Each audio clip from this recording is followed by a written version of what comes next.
Hello, I'd just like to explain how to disable the rumble feature on Dolphin emulator on Android, because if it's using your phone's vibrations instead of an external controller, it's just going to be really annoying to the nerves in your hand.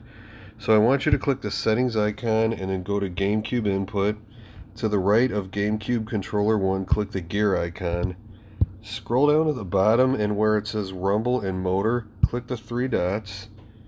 Click clear under expression. Click the box, type in the word null, click done and OK. Now you'll see that it changed there in the settings, so just back out of the settings and you'll see it says saved settings to INI files.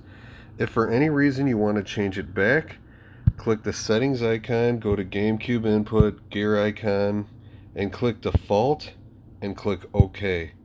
Now if I scroll down and look, you'll see that you got your old setting back. That's it. That's the whole workaround for Dolphin for Android for the Rumble feature. I can sit there on a PC on a regular controller and I can play Borderlands and my controller can vibrate all day long and it doesn't bother me. But when the phone vibrates in my hand, it just feels weird and I hate it. Anyway, thank you for watching my video. I'll see you guys in the next one.